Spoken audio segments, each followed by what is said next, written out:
মাননীয় প্রধানমন্ত্রী, আপনি দেখছেন সবারই মনে ক্ষোভ, আপনি হলো অনেক স্বজন হারান, আপনার ব্যথা আপনার ভিতরে আছে। আমি একমাত্র সাক্ষী মাননীয় প্রধানমন্ত্রী, যখন আপনার সাথে মহাপরিচালক কথা বলে হাইকোর্ট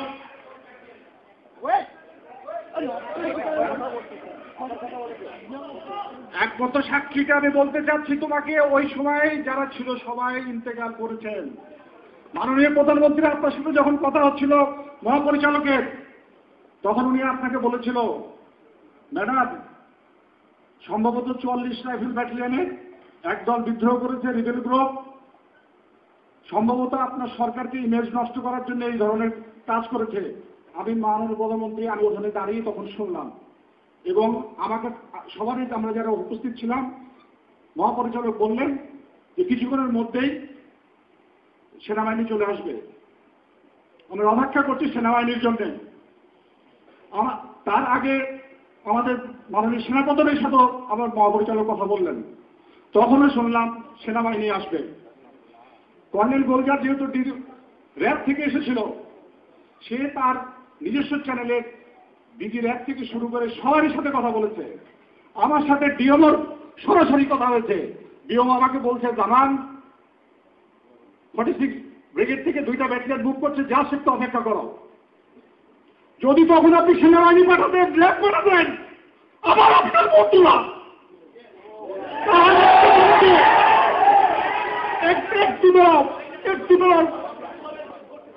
তারা দরবারভাবে ঢুকেছে আধা ঘন্টা পরে, এবং তারা কিলিং শুরু করেছে 11:30 থেকে 11টার পরে। তার আগে কাউকে মানে নাই। কিন্তু যদি র্যাব সেনাবাহিনী এই এখান থেকে এইটুকু যদি 1 ঘন্টার মধ্যে ঢুকতে না পারে, সেই সেনাবাহিনী আমাদের দরকার নাই, দরকার নেই আমাদের। আমরা অসহায়ের মতো ওখানে বসে আছি, সবাইকে বলা হচ্ছে, সবাই আমাকে বলছে আসছে আসছে, কেউ আসলো না। মাননীয় প্রধানমন্ত্রী, মাত্র প্রথম দিকে 20 থেকে 30 জন সৈনিক হচ্ছে রাইফেল নিয়ে চারিদিকে ঘেরা ছিল। ওদের কাছে লাইভ অ্যামুনিশন ছিল না, ব্ল্যাক অ্যামুনিশন দিয়ে ফায়ার করছিল। 10 থেকে 15 মিনিট পরে কোপ ভেঙে তারা লাইভ অ্যামুনিশন দিয়ে আমাদের সামনে লোড করে তারপরে ফায়ার করা শুরু করেছে ভেতরের দিকে। তবু তারা সাহস করে, আমরা নিরস্ত্র ছিলাম, তাও সাহস করে তারা ভেতরে ঢোকে নাই, বাড়ি থেকেই ফায়ার করছিল মাননীয় প্রধানমন্ত্রী।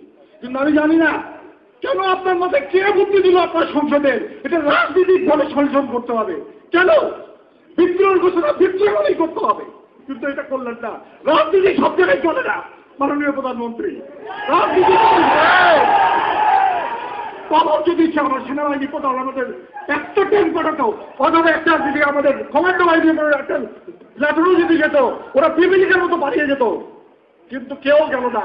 অসহায়ের মতো আমার অফিসার গুলো সব মেরে ফেললো, সব মেরে ফেললো। আপনি অনেক চেষ্টা করতে পারলেন না,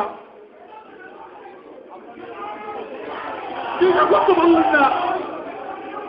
মাননীয় প্রধানমন্ত্রী, আপনি যদি সর্বোচ্চ আসনে থেকে কাউকে যদি সাহায্য না করতে পারেন, তাহলে আমাদের ইংলিশ স্টেশনের দরকার কেন? দিয়ে দেন অন্য দেশকে লিড, দেশ না করতে পারি। মাননীয় প্রধানমন্ত্রী, আপনি যদি আমাদের ইউনিফর্ম দিয়েছেন, শপথ নিয়েছি আমরা, জলের স্থলে আকাশে যখনই আদেশ করা হয়েছে দেখেছি। আমরা ইচ্ছা করে বিডিআরে যাই নাই, আমাদের ডেপুটেশনে পাঠানো হয়েছে প্রশাসনের নির্দেশে আমরা গিয়েছি। তাদের একটি আক্রোশ ছিল, সেনাবাহিনী, তোরা সেনাবাহিনীর অফিসার তোদেরকে সবাইকে মারবো। এই সেনাবাহিনীর অফিসারের বিদ্বেষ কারা ঢুকেছে? আপনার রাজনীতিবিদরা। তারা সংসদে বলে আইএমএফ কে দেখে কি হচ্ছে, আইএমএফ, ইয়াজউদ্দিন, মঈনুদ্দিন, ফখরুদ্দিন। আরে ওই সময় 3 জন যদি না থাকতো তাহলে এই দেশের কি হতো? আপনার সংসদের সংসদ সদস্যরা এই কথা সংসদে বলে। যদি ওই সময় আমার সেনাবাহিনীরা, বিডিআররা যদি সহযোগিতা না করতো, মাননীয় প্রধানমন্ত্রী আপনি বলেন কি হতো? 111-এর পরে কি হতো? আপনি মাননীয় প্রধানমন্ত্রী, আপনার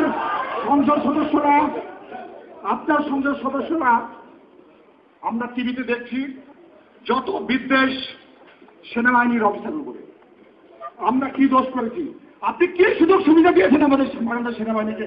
একটা একটা করে বলেন আমাদের সামনে যে আমরা তোমাদেরকে এই দিয়েছি, তোমাদের এত সুযোগ সুবিধা। মাননীয় প্রধানমন্ত্রী আমাদের একটা উত্তর দেন আপনি কি এমন আমাদের সুযোগ সুবিধা দিচ্ছেন যাতে আপনাদের সংসদ সদস্যদের এত অন্তর্জালা সেনাবাহিনীর উপরে? কেন বলেন না মাননীয় প্রধানমন্ত্রী? কেন সংসদে শুনতে হবে? আমরা কি পরদেশ থেকে এসেছি মাননীয় প্রধানমন্ত্রী? আমরা কি ভাই তোমরা একটু চুপ করো, একটু চুপ করো, একটু চুপ করো। মাননীয় প্রধানমন্ত্রী যেভাবে তারা অফিসারকে মানল, আপনার সাথে শেষ যখন কথার পরে মহাপরিচালক সেনাপ্রধানের সাথে কথা হলো, ডিজি র্যাবের সাথে কথা হলো, ডিএমও যখন আমার সাথে কথা বললো, আমি আমার টেলিফোনটা ডিওটিকে দিলাম, অপেক্ষা করছি কেউ হয়তো আসবে। এর পরবর্তীতে তারা বিভিন্ন যে টাট্টুসর মাননীয় প্রধান, আমি আরেকটু ক্লিয়ার করে দিয়েছি 22 এবং 26 তারিখে আসার ব্যাপারটা। মাননীয় প্রধানমন্ত্রী আপনার পাশে যে স্টাফ থাকে তারা আপনাকে জানায় না। আপনি খোঁজ দিয়ে দেখেন 22 তারিখে ইনফর্ম করা হয়েছে যে আপনি 26 তারিখের ডিনারে আসবেন না, আপনার স্টাফরা। তখন বলতে আমরা জানি আপনি 26 তারিখে আসবেন, আপনার স্টাফরা জানিয়েছে 22 তারিখে। আমি ওখানকার একজন অফিসার, আমরা জানি আপনি 26 তারিখে আসবেন কি আসবেন না, ফাইনাল নির্দেশ দেওয়া হয় নাই। 22 তারিখে প্রথম জানানো হয়েছে যে আপনি 26 তারিখের ডিনারে আসবেন না, আপনার পরিবর্তে মাননীয় স্বরাষ্ট্রমন্ত্রী আসবে। তার আগে আপনার স্টাফরা কনফার্ম করে নেই, ডিলে করেছে যে ঠিক আছে আমরা জানাচ্ছি উনি আসতে পারবেন। যখন মহাপরিচালক আপনার কাছে দাওয়াত দিয়ে গেছেন, আপনি যখন বলেছেন আসবেন না, তারপরে উনি ফেরত আসার পরে, কারণ আপনাকে দাওয়াত দিয়েছেন উনি 23 তারিখে মাননীয় প্রধানমন্ত্রী, কার্ড দিয়েছেন 23 তারিখে, 3টার পরে সম্ভবত আমরা কনফার্ম হয়েছি যে আপনি তখন যে আসবেন না হলো 26 তারিখে। এবং আমি আপনাকে বলছি মাননীয় প্রধানমন্ত্রী, আমি 2 বছরের বেশি পিলখানায় চাকরি করছি। যারা রিবেল করেছে এরা কিছু সংখ্যক সৈনিক ঢাকা সেক্টরের পরে মিলেছে। প্রথম দিকের সমস্ত সৈনিক টাট্টুস হতে যে 2200 সৈনিক সংযুক্ত হয়েছিল বিভিন্ন ইউনিট থেকে, তারাই প্রাথমিক পর্যায়ে জড়িত ছিল এবং তাদেরকে কারা উস্কানি দিয়েছে আমি ঠিক জানি না, যেহেতু আমি ওই সময় ওর ভেতর ছিলাম, বাইরে যারা ছিল তারা হয়তো জানে। কিন্তু আমি বলছি মাননীয় প্রধান, আমি ওখান থেকে শুনেছি নিউ মার্কেটের গেটে রীতিমতো সিভিল জনতা মিছিল করেছে, আমরা ওখান থেকে শুনতে পারতেছি। বলতেছে জনগণ আমাদের সাথে হাত মিলিয়েছে, মাইকে ঘোষণা করতেছে আপনারা চিন্তা করেন না, জনগণ আছে আমাদের সাথে, আপনারা আপনাদের মনোবল করেন। এইভাবে মাইকের ভেতরে বারবার ঘোষণা করা হচ্ছিল। এই সিভিল কারা যাদের এত বড় সেনাবাহিনীর প্রতি তাদের এত বিদ্বেষ, এটা বের করতে হবে মাননীয় প্রধানমন্ত্রী। কারা এরা? কোন গ্রুপ? এখন আমার সেনাবাহিনীকে ধ্বংস করার জন্য আবার এক ষড়যন্ত্র শুরু করেছে। এরা কারা মাননীয় প্রধানমন্ত্রী? এটা বের করতে হবে আপনাকে। আর আপনার আশেপাশে যারা আছে এদের কথা বিশ্বাস করবেন না। এই যারা গার্ড আছে আপনার পিছনে, এরা যে পারবে না আপনার কি সাহস কি আছে পারিয়ে, আমি নিজেই সাক্ষী। তাই মানছি যারা আমাদের কাছে ছিল, কাউকে বিশ্বাস করবেন না আপনি, যারা আপনার আশেপাশে আছে।